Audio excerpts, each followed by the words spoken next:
Follow the money.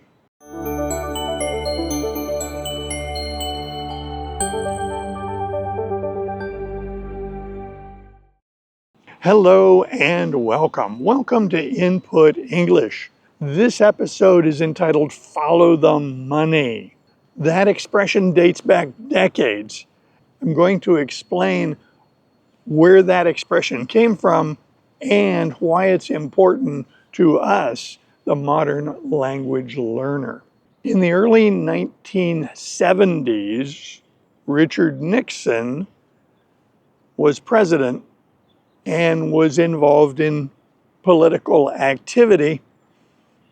And during that time, the Watergate scandal evolved. This ultimately resulted in Richard Nixon resigning from the presidency and being pardoned for presumed crimes during that era. It's part of American history. He resigned in the summer of 1974. In 1976, a movie came out from Hollywood entitled All the President's Men. And this movie was a docudrama that looked at the historical events, but gave dialogue to characters, some of whom were real people, and perhaps some of them were fictional. The idea behind a docudrama is that it should be relatively true to history. The problem for filmmakers is their filmmaking style may not be compatible with the simple facts of the story, and it may be tempting for them to embellish things or change things in order to make their film more interesting. In the movie, All the President's Men, there was a character who was an informant, and the informant kept saying, "Follow the money, follow the money, follow the money." Okay. Well, follow the money actually is a super useful bit of advice to us when we're trying to interpret what's happening in the world. If there is a phenomenon, if there is an event, it's reasonable to ask, what is the financial reason for that? What sort of monetary cause could we discover?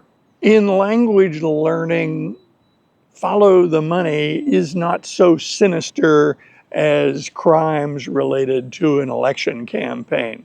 No, it's very mundane. It's very routine day to day. Follow the money in language learning actually makes a great deal of sense. Teaching people, whether it's students in school or adults, has high cost. And societies around the world do give emphasis to accountability. That is, if you're spending so many dollars, what are you getting for it? We do this every day.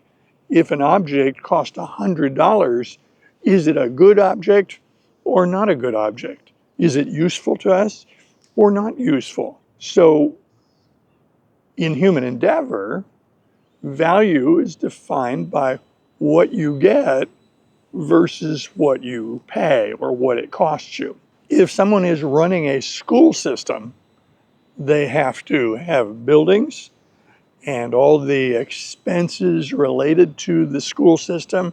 They have to pay salaries, and they want a good result. They want their students to learn the subjects. That is true whether the subject is mathematics or language or geography or history. It doesn't matter what the topic is. Society and the people who run schools want the students to actually learn something. Accountability requires testing. Now, I don't know about you. When I was a student in school, I enjoyed learning, but I did not enjoy being tested. I didn't enjoy taking tests. Some things are easy to measure and some things are difficult to measure. Intelligence is very difficult to measure, but IQ is easy to measure. The trouble is societies frequently mix up IQ and intelligence. They're not the same. Intelligence is best considered an ability, a human ability in this case, to learn, interpret, and respond. This is very difficult to measure. Now, there's another quantity that's related called IQ, or intelligence quotient, and that is the score one gets on an IQ test. And yes, there is some correlation. That is, someone with true intelligence may score very high on an IQ test, or they may not. If I took an IQ test in English, I would do okay. But if I took that same test in Spanish, my IQ would be lower because I wouldn't get as many questions correct because my Spanish abilities are not as good as my English abilities. If I took that same test in Russian, I would be very unintelligent. I would know nothing. I would get 20% of the questions right, maybe fewer, and the conclusion would be that I am really quite stupid. Using that analogy, we can see that this focus on testing students in language learning is potentially a big problem because the school systems, in order to justify what they are doing, tend to teach to the test. This is common for schools to do. Schools want to continue to be funded. Teachers want to continue in their job. Schools and teachers want students to progress in their educational pathway, get into university, get good jobs. They want success. And they know that the success of students is going to be related to their performance on tests. Now, I'm not arguing that our society is better off with no accountability. No. If I'm in an airplane flying across an ocean, I want to know that the engineers who designed that airplane knew what they were doing. So accountability has some value to society. It's not an aberration. It's not a mistake. But in language learning, it has a cost. Because if you are teaching to the test, what do you teach? Grammar and vocabulary, because those are super easy to test. If you look at human history globally, language learning is inevitable. All societies around the world, babies are born, and within a few short years, they are fluent in their language, and we don't see large blocks of people unable to learn their language. This language was always taught with input. It is when people get into school systems where the school or the teacher is focused on accountability that the focus shifts away from comprehensible input and stories and shifts toward grammar and vocabulary because these are very easy to test. Unfortunately, just like the IQ test, it's not the same.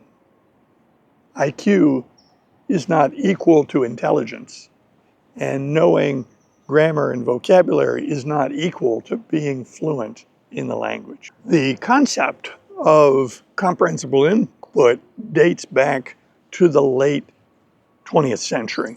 Now in the 21st century, language learning is rapidly evolving.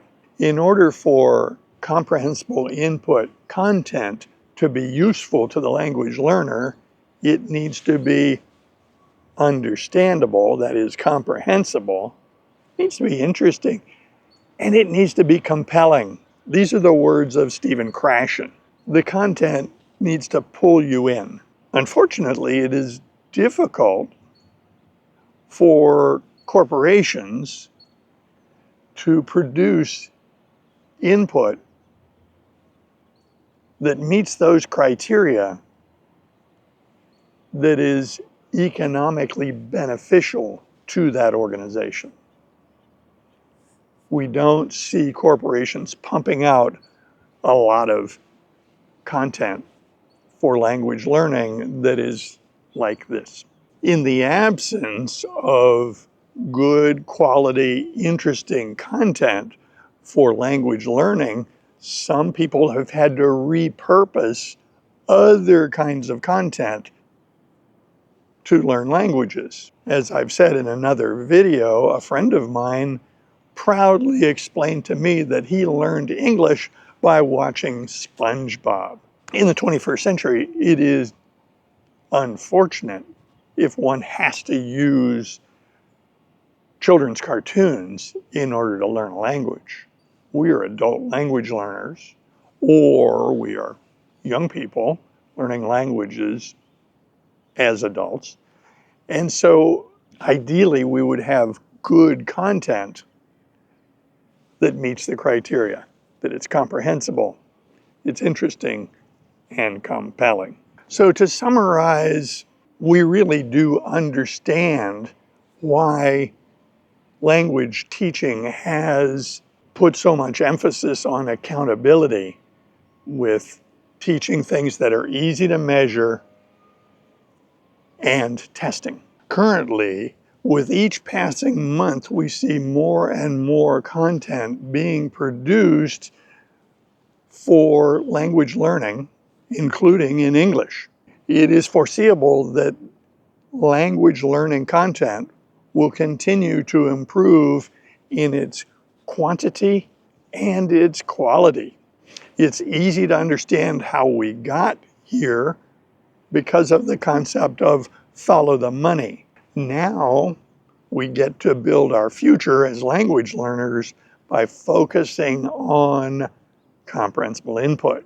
That's the end of this episode. I hope you enjoyed this brief discussion about the economics and how the economic considerations impacted the development of language learning.